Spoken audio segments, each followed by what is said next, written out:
locations in either their residence or offices, or some of them were even brought to the Delhi Police Special Cell stations. Now, the question that is being asked, and many questions are being asked to all of these journalists who are part of NewsClick, who are contributors to NewsClick. Many of their mobiles and laptops have been seized. The founder, Prabir Purkayastha, has just been arrested moments ago, along with an HR executive. Delhi police sources are saying that the investigation, this current investigation and these raids today were born from an FIR that was registered on the 17th of August. The genesis of that FIR was an ED probe that's been going on against NewsClick for the better part of the last 2 years. NewsClick promoters and editors allegedly received more than 38 crore rupees from Chinese sources, and that the government is only in favor of a free and fair and open investigation. The journalists in question, as well as various press associations, the Editors Guild, other journalist bodies have come out and roundly condemned the actions of the Modi government, calling it yet another illustration of the muzzling of press freedoms under the Modi Sarkar. The India Alliance has also come out and backed the journalists of NewsClick. The question that's being asked: is this a valid probe? If laws of the land have been violated, are journalists above it? Should they not be the subject of an investigation? Or is this a witch hunt, as the India Alliance is alleging, as the journalists in question are alleging? Is this a witch hunt and a demonstration yet again of how India has slipped under this government over the last 9 years in various press freedom indices? But first, the story of what happened today.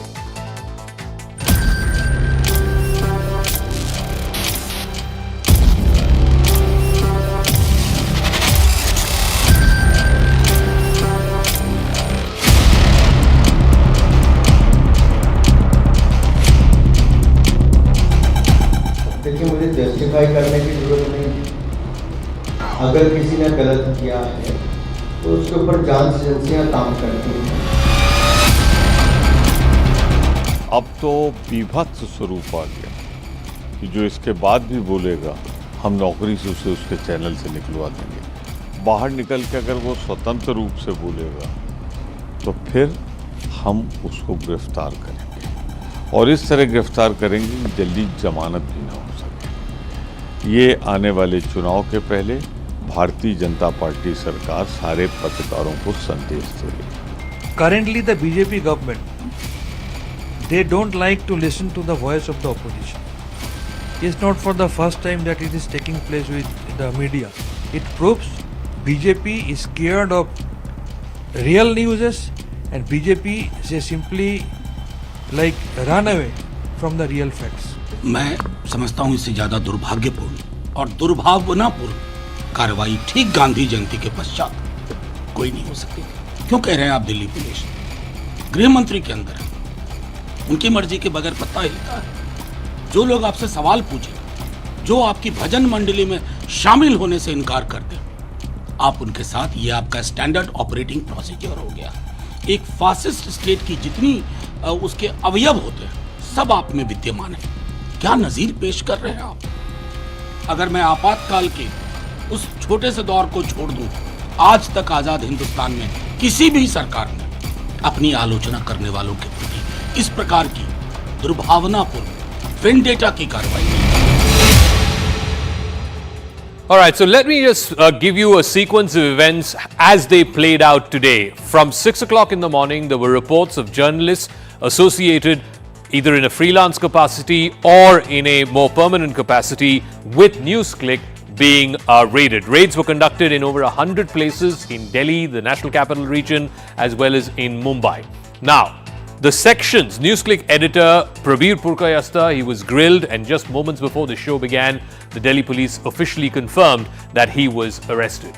Now, 8 other journalists were also raided and questioned. Many of them were asked to come to the Lodi Road police station in central Delhi. They were questioned for a good 10 hours plus. Teesta Setalwad, who was facing a case for conspiracy of the Gujarat riots of 2002, she was questioned as well. Her premises was raided. Sitaram Yechury, the Communist Party Marxist General Secretary, his house was searched as well because apparently there was an employee of NewsClick who was living in that house. The Delhi Police Special Cell has seized various electronic devices, mobile phones and laptops of these journalists in question. And like I said, just moments before the show began, the Delhi Police has put out a press release saying that Prabir Purkayastha, who's the founder of NewsClick and the founder editor of NewsClick, he's been arrested. Amit Chakrabarti, who is an HR executive, has also been arrested. Now, what exactly are the specific charges against Prabir Purkayastha and Amit Chakrabarti and these various journalists who were raided today? Section 16 of the UAPA, which is for carrying out a terrorist act. Section 17 of the UAPA, which is raising funds, raising money for terrorist acts or for a terrorist organization. There is Section 18 of the UAPA, conspiracy to carry out a terror plot. Then there is Section 22 of the UAPA, which is offences by various companies which are of a terrorist nature. This is, of course, what the Delhi police is claiming as per sources is there, the sections that have been listed in the FIR against Prabir Purkayastha and others of NewsClick. Now, this has been criticized first by the India Alliance. They have come out and said that this is yet another illustration of the Modi government muzzling press freedoms. It has slammed the actions as a crackdown on free speech. But this is what government sources are saying as far as this probe is concerned, that it's less about journalism and free speech, it is about the sovereignty of India. Government sources also saying that NewsClick was getting funding from China and from the Chinese Communist Party and the Chinese government, and that is an assault on India's sovereignty. Government sources also saying that these so-called journalists were paid to spread Chinese propaganda. And they also stress that it's important to secure evidence in the form of electronic evidence through laptops and mobile phones, and only then can the investigation get to the root of the matter. They need to look at every record available to try and prevent any tampering of evidence. But like I said, the India Alliance has come out with a statement condemning this, and so have various press associations, chief and foremost of that being the Editors Guild of India, which has released a statement taking a stand against these raids on NewsClick. The Editors Guild has said, and I quote from it, deeply concerned over the raids at the homes of various journalists. Senior journalists have been arrested for allegedly questioning the government and its various policies.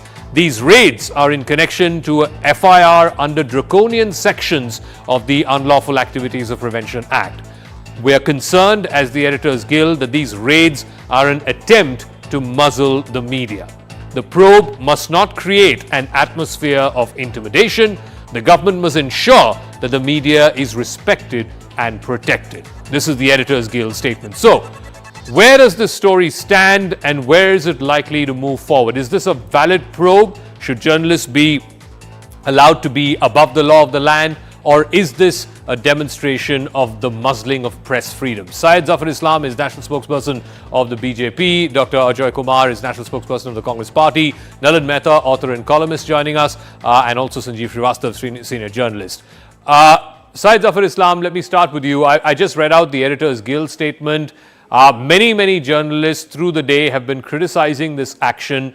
They are saying that, well, if you want to go after journalists, if people have taken money from China and the Chinese Communist Party, please by all means do that.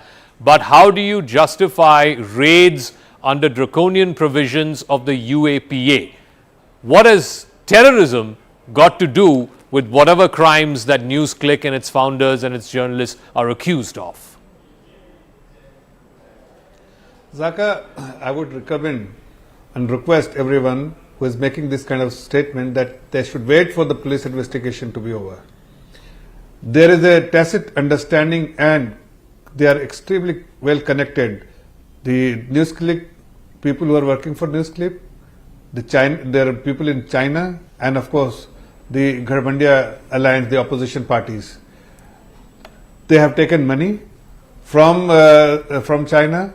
They want disruption. They want to disrupt the very congenial environment in the country. They want to create friction within the community. They want to break the nation. They are working against the interests of the nation.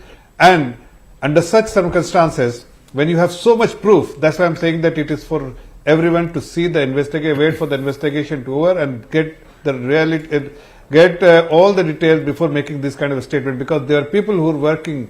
See, you can be against the government, you can put the government in the dark, but you cannot have understanding with the foreign nation, any foreign countries, and work against the interests of the nation. So there are many information which and the leads which the police has, which the government has, and I'm sure that the decision which has been taken to investigate them, to arrest them, and I'm sure this will give you full clarity after the investigation is over. So I would only request this, whether it's Editors Guild or for that matter anybody who's making this kind of a statement must wait, because these people were working against the interests of the nation. So Dr. Ajay Kumar, Delhi police sources saying that from their investigation, and this investigation, may I point to our viewers, was born of a New York Times piece that came out back in August, which alleged that a gentleman, a US billionaire named Neville Roy Singham, who had very deep connections with the Chinese Communist Party, had routed as much as 38 crores, and that too illegally, to NewsClick and its founders. This money had Chinese sources which were questionable, and in return what Neville Roy Singham wanted was favorable coverage for the Chinese government and the Chinese Communist Party. Should this not be investigated? Why are the journalists or this news website, are they above the law of this land? If there is indeed money that has changed hands and there is a money trail that links itself between Neville Roy Singham and the Chinese Communist Party going to various news portals, including NewsClick, as has been outlined in this New York Times piece, is that not a matter that should be investigated? So the first question is, if it was 2013, Zaka, you would have been screaming and everybody have been screaming that the government of India has crossed all limits of press freedom. I really feel bad when we are so subdued. Honestly speaking, very sad, but fact is you need to be subdued. We don't know who will be sent to jail and when. When it was any time before 2014. So power to Mr. Modi. We have 161 out of 180 countries in the press freedom. Power to Mr. Modi again. And your New York Times, Delhi police is, every time I find that they're getting more, they cannot get more, less mentation, or the behavior is totally insane. New York Times did a story that Modi is dividing India. Did we have a case against Mr. Modi? New York Times did a story that the WHO figures of 4.7 million people have died due to COVID. India is fudging the numbers. Did we do a case against the health minister? No. New York Times has said that the Bharatiya Janata Party is suppressing press freedom. We are not doing a case. So if you want to do New York Times, let's do New York Times. So leave aside New York Times. The second issue is, Mr. Kappan, the journalist, and Syed Zafar Islam, G has to defend, a party where their own MPs talks so highly of the community, what Biduri says, and despite that he needs to defend press freedom. It's insane. I'm absolutely aghast with the nonsense I have to hear today. Kappan was arrested for 5,000 rupees of money laundering. 5,000 rupees of money laundering. And the Prime Minister's Care Fund took 10 crores from TikTok, 1 crore from Xiaomi. I got the numbers here. I need to read the PMK fund, which is not transparent. The RSS has sent a visiting team to China. So my question is, what Prime Minister should answer on Prime Minister's Care Fund, make it transparent. How much Chinese companies gave? Would you take the same? You're undermining the integrity of India because Mr. Modi, Prime Minister's Care Fund, definitely took money from Xiaomi, TikTok. It's in public domain. No, so Dr. Ajay Kumar, there are two parts to this. One is that the government is alleging, and this is again, I don't want to keep going back to the New York Times piece, but Neville Roy Singham is someone who has deep connections with the Chinese Communist Party. And that story outlines the number of occasions Neville Roy Singham has met with Prabir Purkayastha as well as others of NewsClick, the amount of money that has been transferred from Neville Roy Singham's accounts to the accounts of various news portals, including that of NewsClick. So there is a distinction between that and what is Chinese companies donating to a CARES fund, number one. Number two, the BJP is also asking this, and they've been asking the Congress Party this for a while now. What about this secret MOU that Rahul Gandhi allegedly signed in 2008? Between the Chinese Communist Party and the Congress Party? The BJP is saying there is an umbilical cord and- between the Congress Party and the Chinese Communist Party, which is why today also, after the raids, it's the Congress Party and the India Alliance that have come to defend NewsClick and the journalists. First of all, Zafar Islam ji said Ghamandi Alliance. I can say he's a Gunda Alliance, Gunda, Ganda Alliance, Ganda. Kuch bhi bol do Zafar bhai, kuch bhi. You can say anything. I can also say anything. Doesn't bode good, na? So please hold your. I mean, be more courteous. And I can't call you Gunda and Ganda. I can also say it. How will you feel? You'll feel bad. So please stop it. The second issue is, look at the data. Nitin Gadkari, as a 2011, sent up people to Chinese Communist Party's plenary session. RSS sent. Yeah, wo kare to, very good. They have had, and I want to tell you that I'm pulling out the China Associated International Fund for Developing Relationship with the Bharatiya Janata Party. The Vivekananda Fund has a cell where all the BJP top guys are there. Amit Shah sent a group of MLA to study the Chinese in 2014 to the School of China training. No questions to Amit Shah, bhai sahab. No question, because it is not 2013 Zaka, it is 2014, and Modi ji can put anybody in jail. Okay. So, apple to apple, let us do this. No, let us do it on your TV show tomorrow. All the issues with the Bharatiya Janata Party went to the Communist Party and Congress. Doodh ka doodh, pani ka pani. So Zafar Islam responded to that. Liars. And also, that is what I'm saying. The larger question, Frauds I and asked you liars. this earlier as well. Please explain to our viewers why section 13, 16, 17, 18 and 22 of the UAPA, which deals with association with a terrorist outfit, planning for a terrorist attack, how are these charges valid on journalists? You can accuse them of hawala, you can accuse them of money laundering, all of that is fine, but how is terrorism charges valid? Zafar. Look, I there are three think journalists. Zaka, Zafar, Zaka, Zafar, as I said earlier. Zafar, please, yeah, thank you. Yeah. But One sec. You asked me, so Zaka, as I said earlier. It's me or you let asking me me? respond. I'm asking Mr. Zafar, Ajay, I'm asking let Zafar, me yeah. respond to the- Oh, sorry, Zafar, go ahead. Yeah. So as I said earlier, no problem. I heard you. What kind of journalism they were doing? Is it called journalism? When you are paid by another country for a specific purpose, and the purpose is propaganda against the nation, and who is the beneficiary? Is it going to be your own nation? It's only the company, the NewsClick, the agency, and the Chinese, the counterpart for whom he is working, or they were working. So it is important for everyone to understand that whatever section will be applied, it will be eventually applied based on the evidence they have, Okay. and the information they have, the leads they have gathered. And I'm sure that's why I said that it is premature to make this kind of a statement. I think let the Delhi police do the thorough investigation and come up with all the details which you were. And what about the charges that Dr. Ajay said about your party? You also have connections and MOUs with the Chinese Communist Party. That's what Dr. Ajay alleged.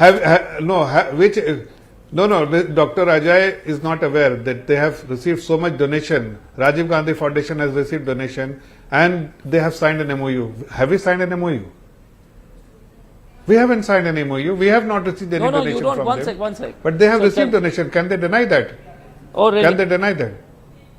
They have One received. sec. So they have let me answer Chinese that. Communist Party have given donation to Rajiv Gandhi Foundation, and they Okay. cannot deny that. They definitely have some kind of a tacit understanding between Chinese Communist Party, the NewsClick, Okay. and of course I want to bring the Congress debate Party. back on the rails. So let me go to Nalin Mehta as well as to Sanjeev Srivastava. Nalin Mehta, this whole argument that a government or a political party in power goes after journalists, misuses laws, uses draconian provisions, that's a bit rich because all parties do it. Opposition rule states are doing it even now.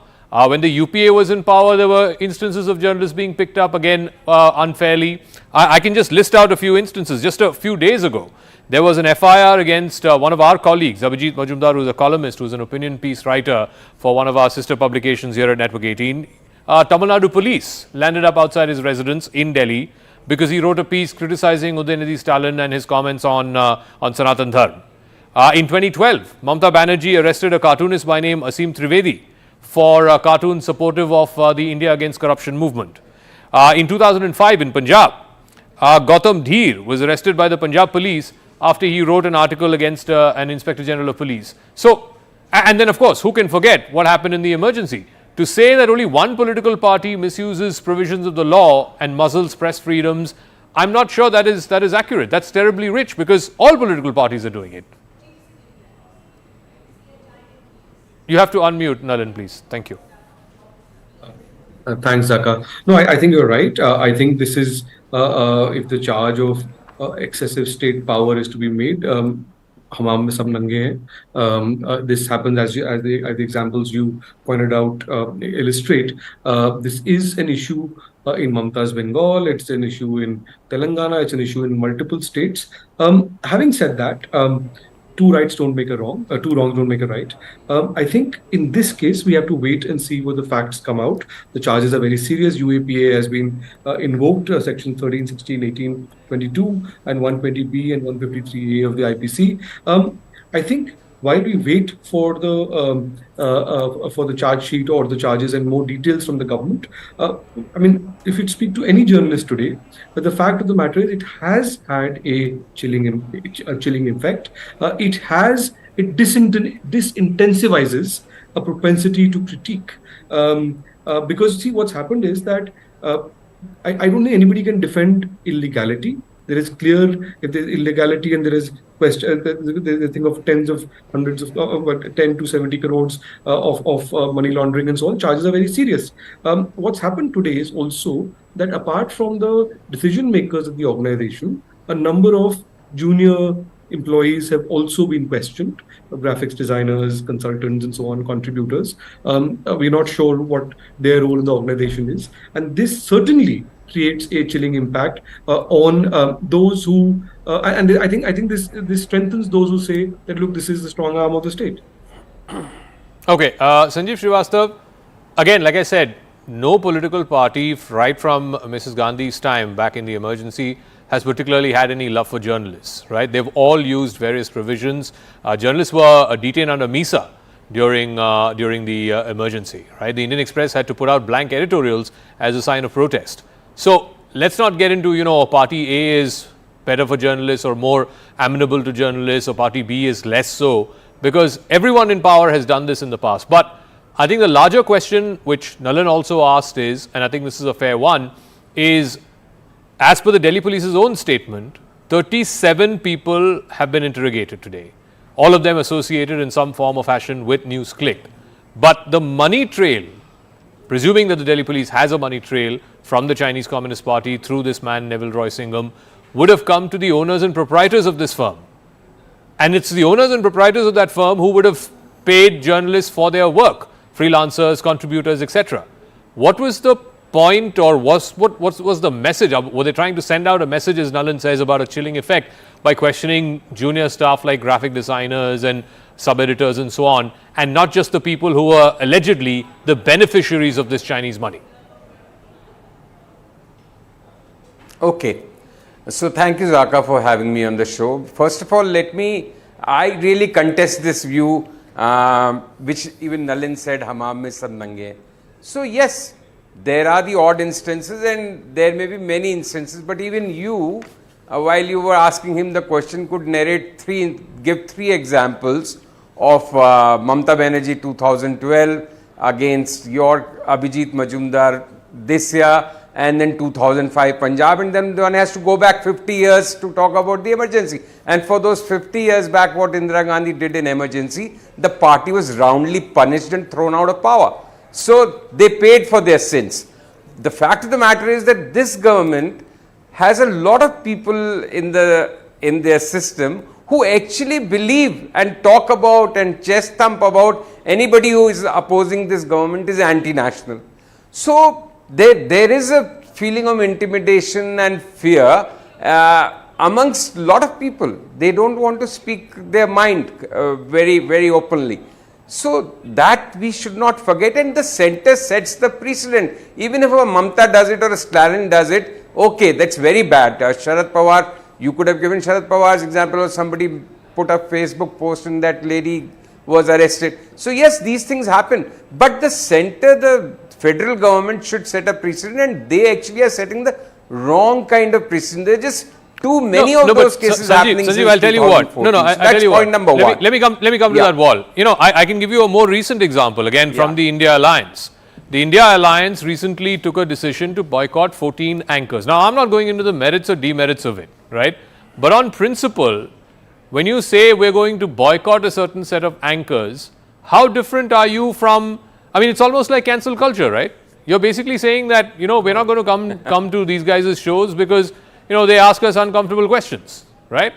How different is that? Obviously, they're not the state, so they don't have the instruments of the state, whether it is police or investigating agencies, ED, CBI, etc.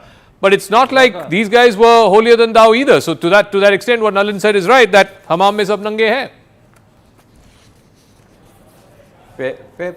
You have a fair point, and I don't bat for the ban on anchors, though I can understand and somewhat empathize with the frustration of the India Alliance, because some of these anchors were really, they called them to the show, never allowed them to speak, asked them to shut up, were constantly humiliating them, and so we all know what the game was being played out, so let's not get into that debate, but in principle, that was a bad decision of India Alliance. They should not have imposed a ban. But how can you compare apples and oranges? How can a ban on some anchors be compared with slapping of UAPA provisions against a set of journalists? So, one point I completely agree with you is that the proprietor, whoever the Malik is, this Prabir gentleman or other people who are direct beneficiaries of the money trail which is coming.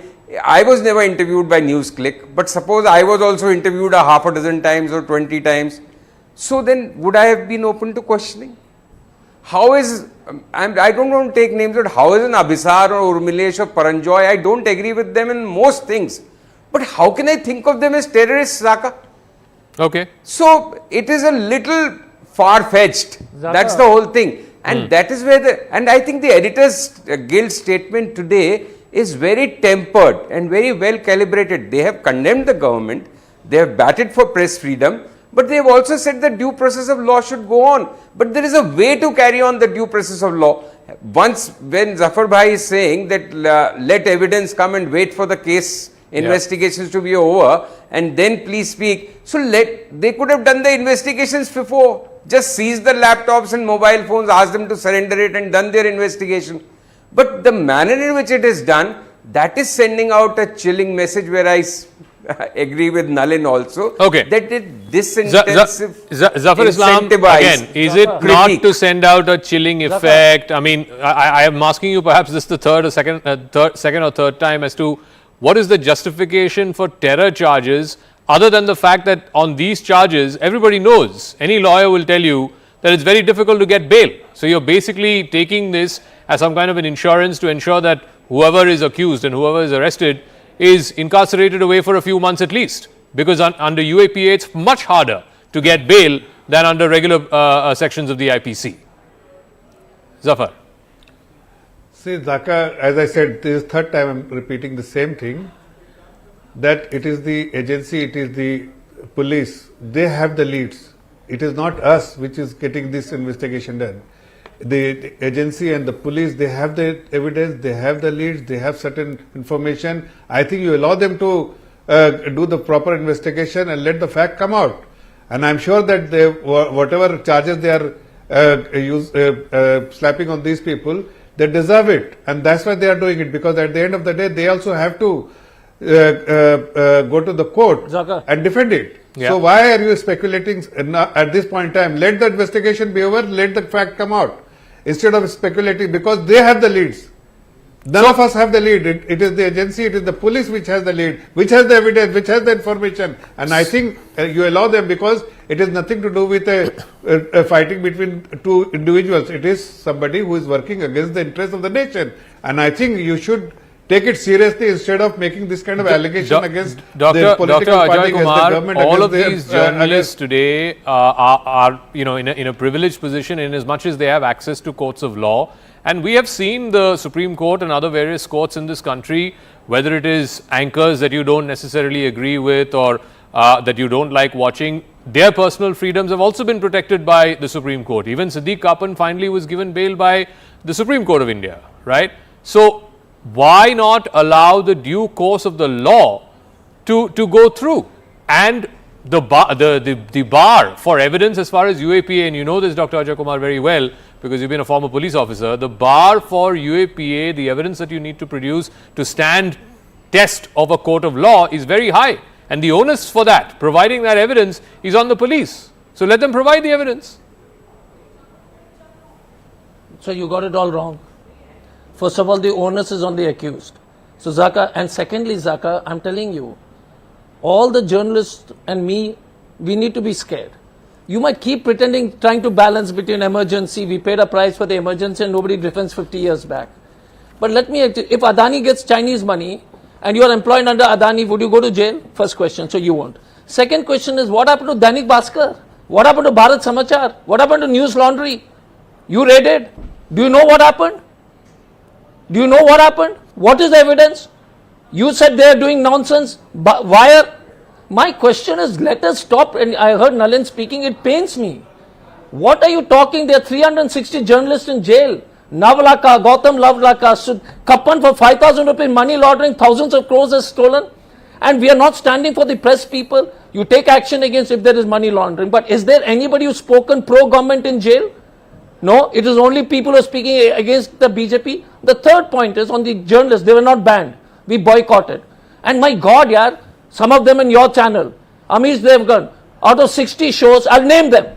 Out of 60 shows, 37 Hindu Muslim, 27 Pakistan, and you have the audacity to tell me that we made a mistake, we are boycott. No, I didn't say that. No, we are not a government. One second. No, one second, hold it, sir. Calm down. You will let me complete, sir. I will. Either you let me complete. No, boss, don't call me on the show. Let me complete because I'm very aggrieved on this. Why are you getting angry at me? Do we boycott? No. Why are you getting angry at me? Because the kind of because you are saying we banned. No, who bans?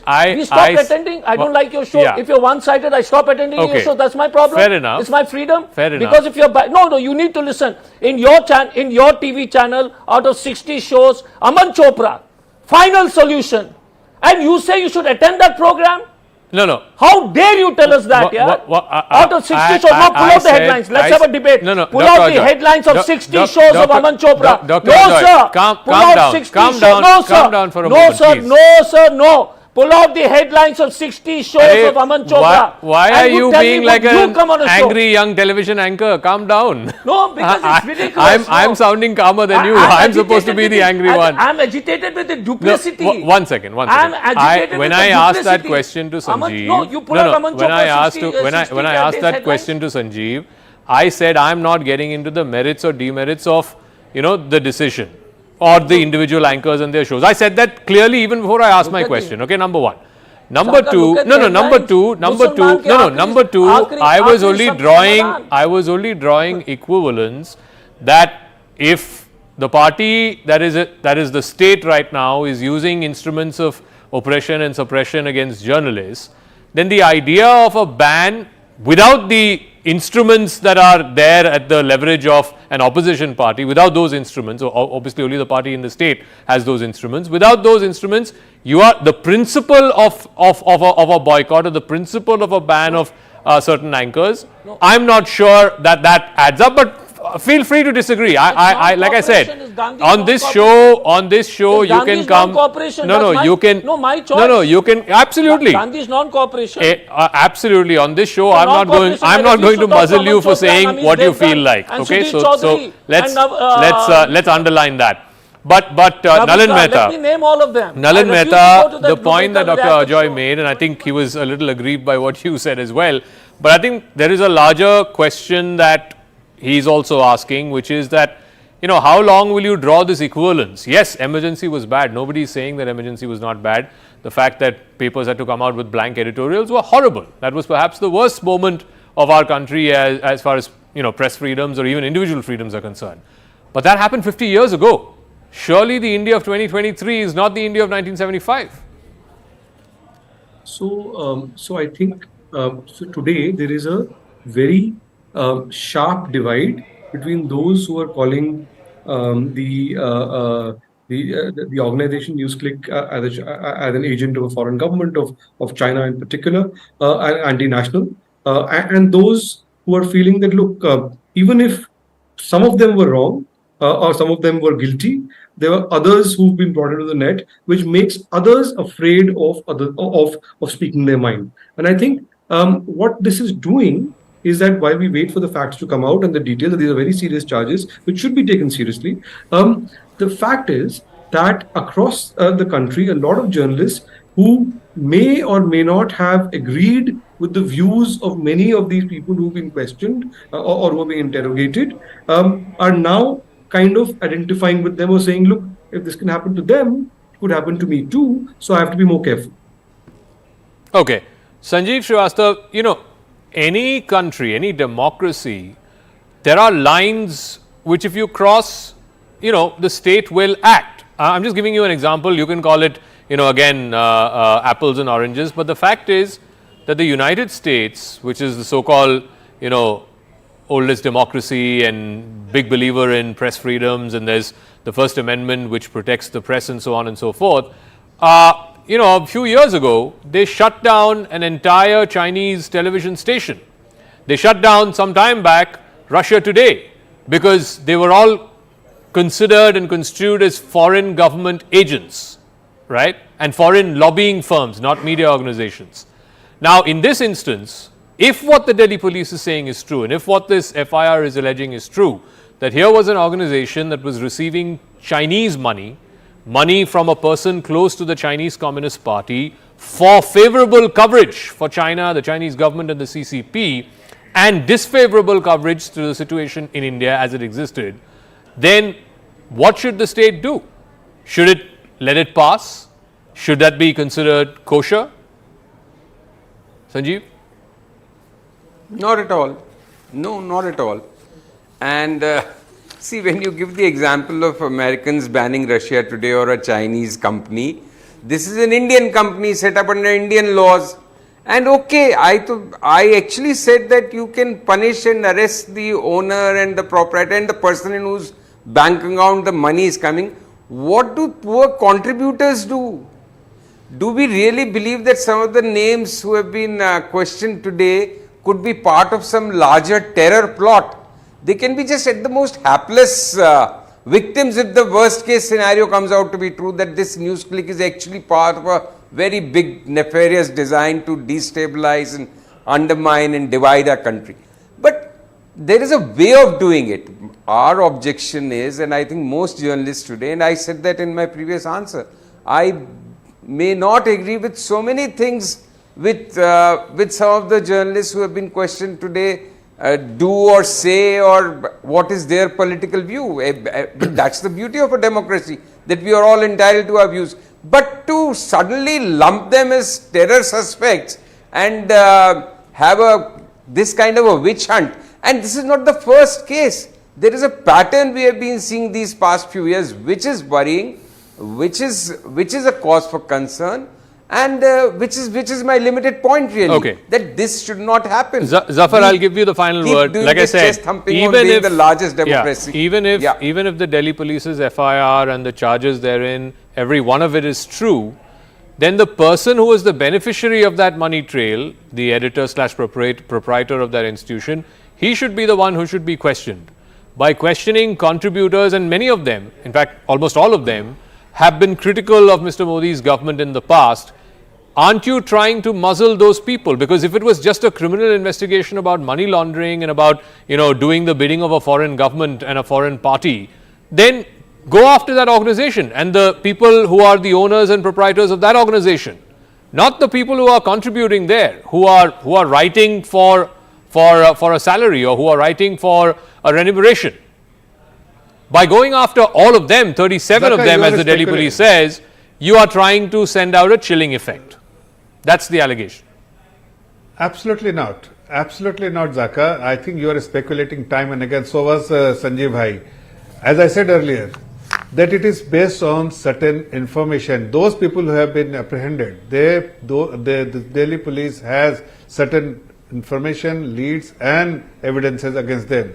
That is why these people, not the entire organization, not everyone who was working there or been associated with the organization or been interviewed by this agency have been apprehended. But people who have been somehow connected with this malice are the ones who have been apprehended, and I think you should wait for the investigation to be over to get the facts and clarity. And people who are making this kind of statement should restrain. Let's see how this plays out. For the moment, I want to thank Zafar Islam, Dr. Ajay Kumar, Nalin Mehta, and of course Sanjeev Srivastava for joining us. Let's see how this story plays out. As of now, like I said, 2 people have been arrested. One is the editor proprietor and the other is someone connected with human resources of that organization, NewsClick.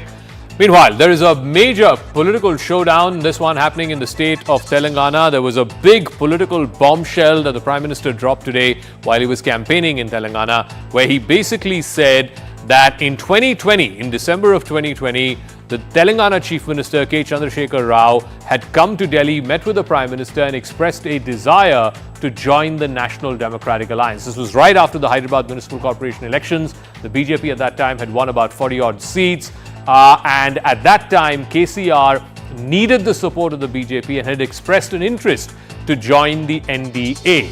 But the Prime Minister today claimed that he told him that day, and he continues to stand by that because of KCR and his family's deeds and misdeeds, he could not be associated with him. The BJP could not be seen associated with him. He also went on to say that earlier KCR used to welcome the Prime Minister at the airport every time he visited Hyderabad, but since that meeting that happened, he has stopped doing so. The BRS, the ruling party in Telangana, has rejected the Prime Minister's claim, calling it a blatant lie and a desperate poll stunt. So what will be the impact of this political twist bomb from the Prime Minister? Will it have any impact on the ground, on the campaign trail in battleground Telangana?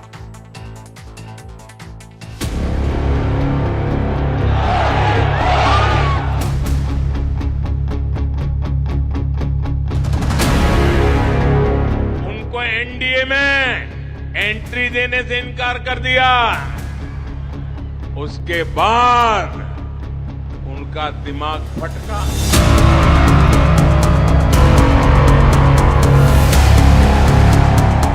Congress ने पर्दे के पीछे BRS से गठबंधन कर लिया है। कर्नाटका चुनाव में बीआरएस ने कांग्रेस की जमकर मदद की और अब इस चुनाव में कांग्रेस अपना कर्ज उतार रही है। ये तेलंगाना की जनता से लूटा हुआ माल कर्नाटका में कांग्रेस को दे दिया गया।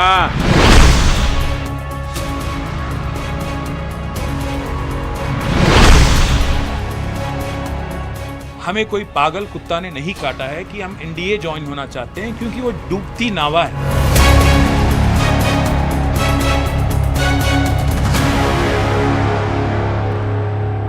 All right, and just now Rahul Gandhi has reacted. He has tweeted on this story, and I quote from that tweet: "Today Modi ji has openly accepted what I had said long ago, that the BRS actually means BJP Rishtedar Samiti.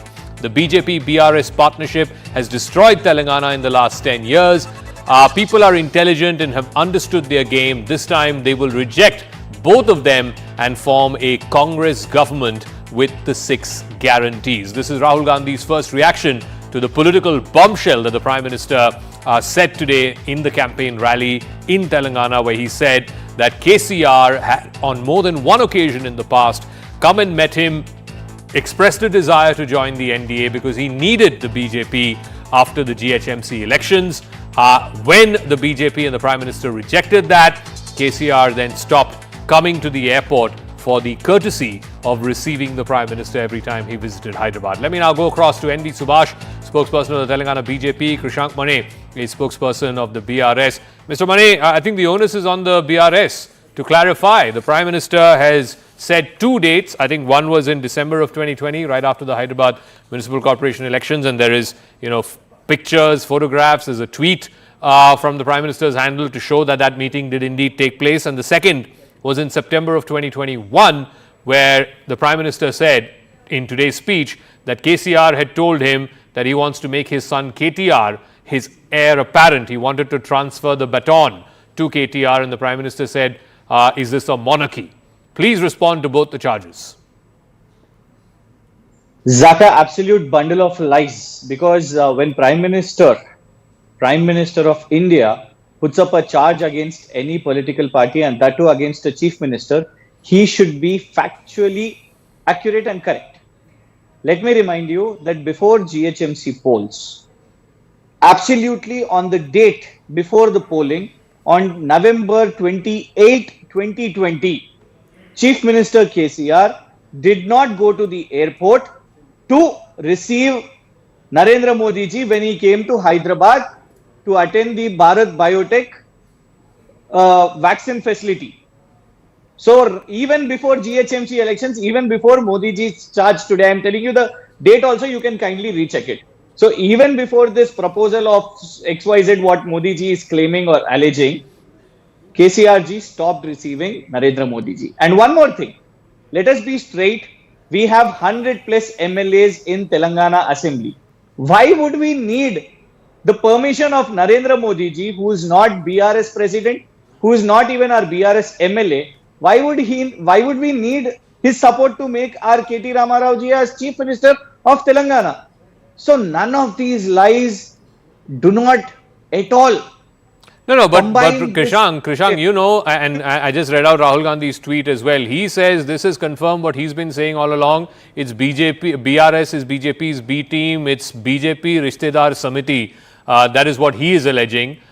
Don't you think, but by what he said today, by what he revealed today and what he alleged today, the Congress is only going to jump on it, saying that this is what we've been saying all along, that this is A team and B team.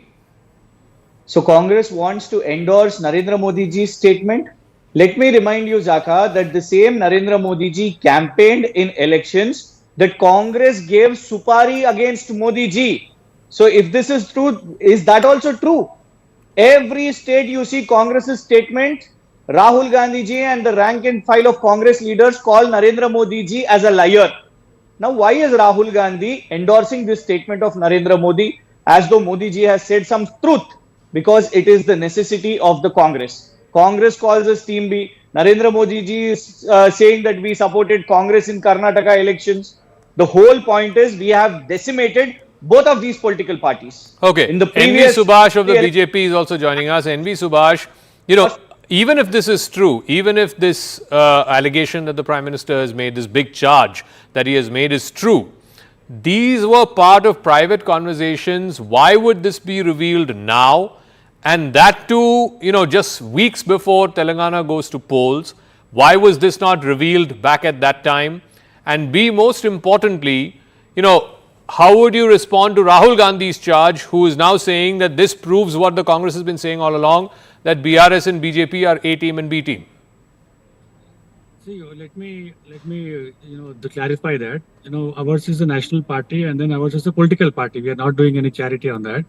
So we use our instruments and then we use our weapons whenever it is required. Because all the time, if you can see, I'm just telling the facts which have happened from 2014 to 2023. People, Congress party who have been elected as an MLAs, they have switched their loyalties to BRS. So this is the fact. They get elected and then they just shift to the BRS. Even the Congress party, Revanth Reddy and Mr. KCR, they are hand in glove. They have hotline, and even the MLA tickets which are to be given from the Congress party also will be directed under the direction of Mr. KCR, because they have the common enemy here, the Bharatiya Janata Party.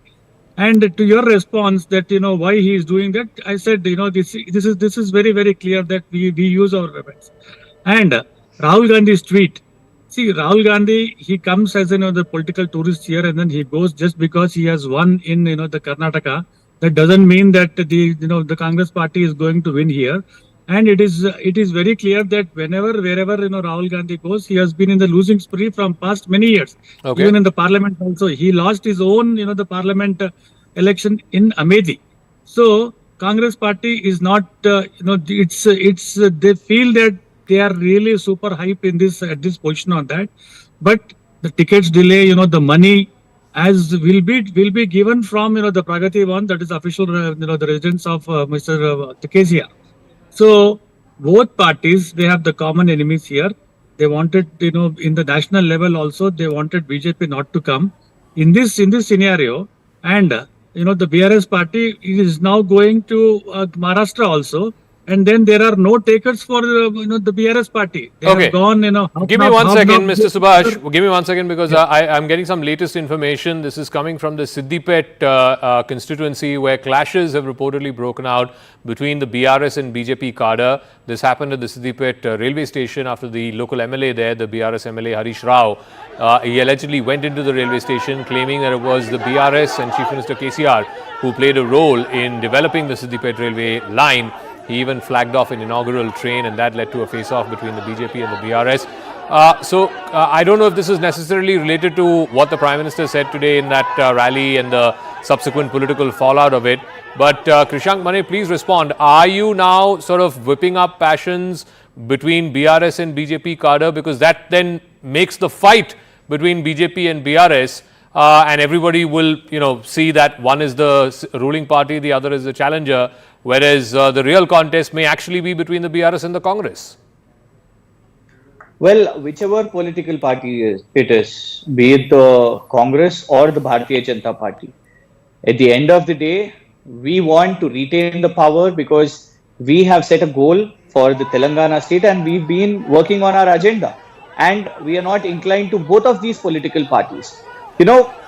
Absolute hypocrisy by Narendra Modi ji. At one end, Janata Dal Secular, you tie up with Janata Dal Secular and you're talking about Parwarwad.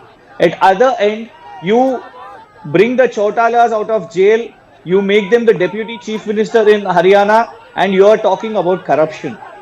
Corruption with Himanta Biswa Sharma on your side, CBI charges of many. But even then, you are giving this Bhashanbazi in Telangana, people will not believe. Okay. Mr. Subhash, final word. I've got to wrap up in 1 minute. Yeah, final word. Final word. NV Subhash, please. Krishan, please yield. Yeah. See, look at the frustration of the BRS, the minister, where the developmental activities in Telangana is being done under the leadership of Narendra Modi, though we are not in power. 21,500 crores have been given to the development of Telangana in just 2 days by Honorable Prime Minister. Look at the frustration. Even the official function also, they put the flags of the BRS, and then they kicked out, and then they tear Modi's photo, Government of India's photo. The schemes which have been sent from the central government will not have they don't carry Modi's picture, they just carry only the KCR picture. So all the money has been diverted to certain projects where money is ATM there. This is a situation. People have given enough opportunities to both the political parties, the Congress and the BRS. The BJP did not get opportunity. People are looking for. I'm completely out of time. Thank you to NV Subhash and to Krishank Mane. We'll see how this political battle shapes up in the state of Telangana. Is it going to be a BJP versus BRS fight, or is it going to be a three-way fight between the BRS, the Congress and the BJP? And if it is indeed a three-way fight, who may benefit? All of that and more. But like I said, the Prime Minister has dropped a big political bombshell today, which is likely to play out during the campaign in Telangana and likely to have an impact there on the ground as well. Who it may benefit, who it may damage, that we don't know yet. We'll leave it to the people of Telangana to decide. That's a wrap. I'll catch you again tomorrow night, same time.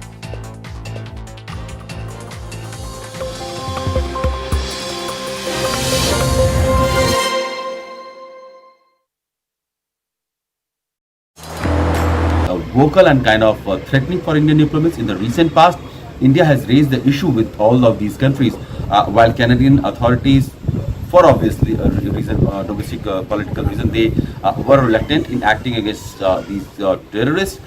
We have seen some assurances coming from Australian government, US also saying that they will look into the issues of khalistani terrorists and they do not support any violent group in the name of freedom of speech and expression. London authorities also has given assurances to the Indian government, especially ever since earlier this year when some of the Khalistani members tried to breach into the building of London High Commission. One of them also pulled down the Indian Tiranga and tried to disrespect it. In this scuffle, one of the diplomat was injured as well.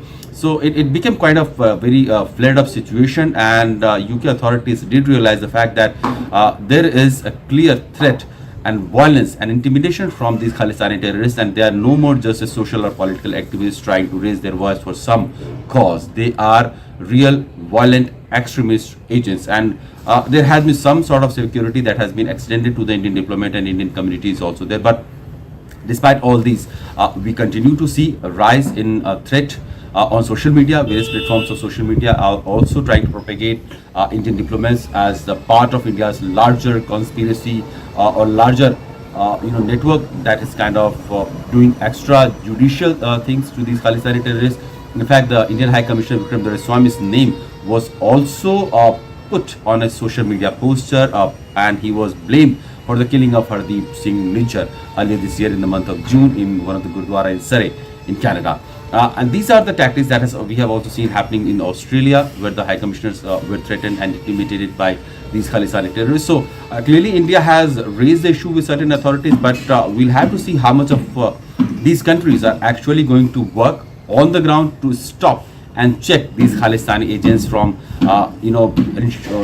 going ahead with this their terror and threat activities against Indian diplomats, because the issue is now very flared up with Canada in the background. UK authorities also needs to keep a check on these Khalistani violent agents, or the bilateral relationship will clearly have a repercussion, as we have seen a huge diplomatic face-off that is already going on between India and Canada, and Indian government is not taking the entire allegation or entire blame game or diplomatic game lying down, and that could very well be the case with other countries as well, if these countries or these elements in those countries are not kept under check by the authorities or the administration in those countries. As India-Canada bilateral relationship is very much on the downhill because of the Khalistani issue, when Canadian side has alleged that Indian agencies' role were behind killing of Hardeep Singh Nijjar, a dreaded Khalistani terrorist whom Canada thinks that he was a political activist.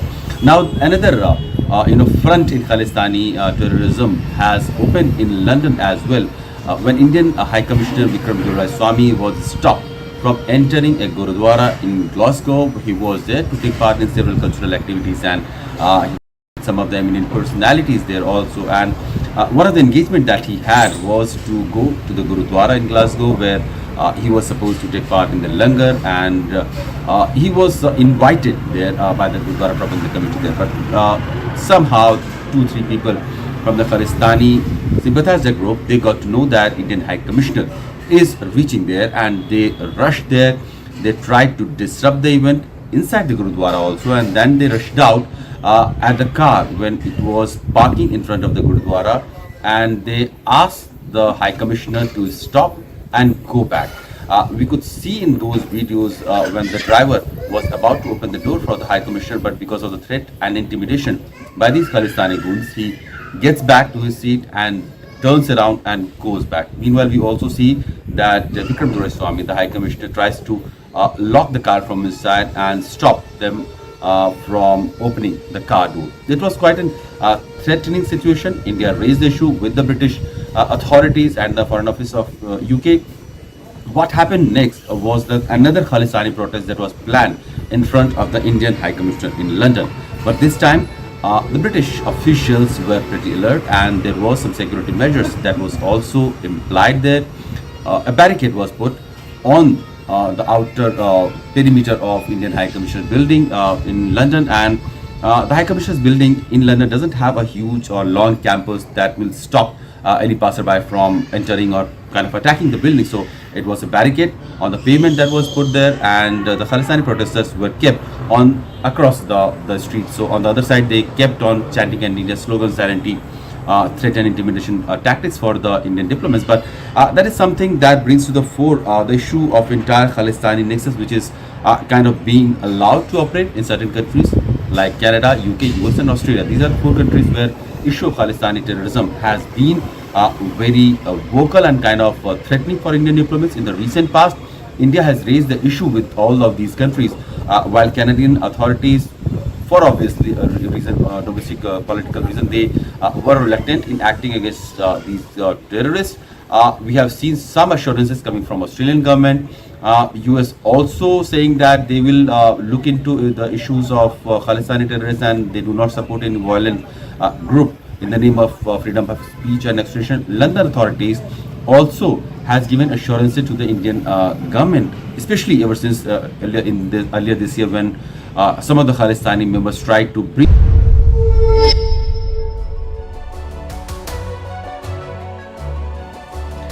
Hello, Namaskar. This is First Post and you're watching Vantage with me, Palki Sharma.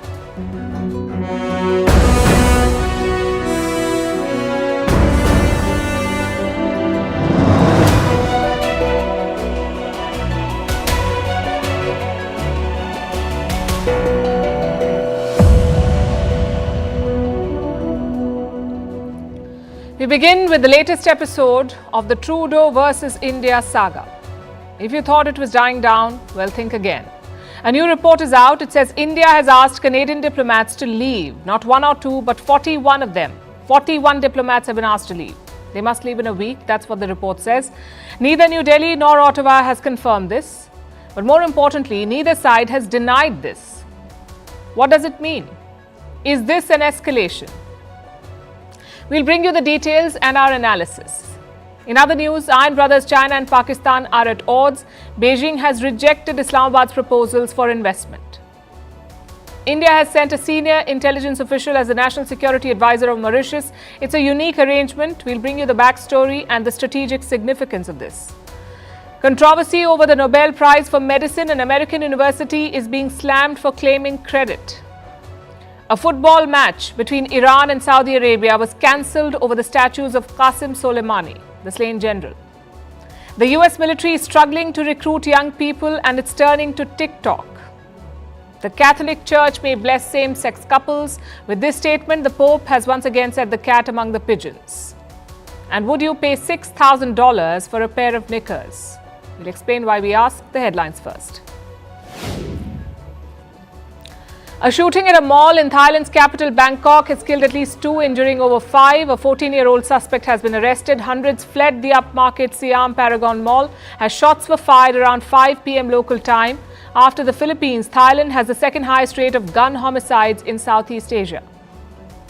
Is the grain war between Ukraine and Poland ending? They've struck a deal on Ukrainian grain transit. The exports from Kiev will be taken through Poland to other countries. Poland had banned imports of Ukrainian grain, triggering a diplomatic spat. Seychelles opposition leader charged with witchcraft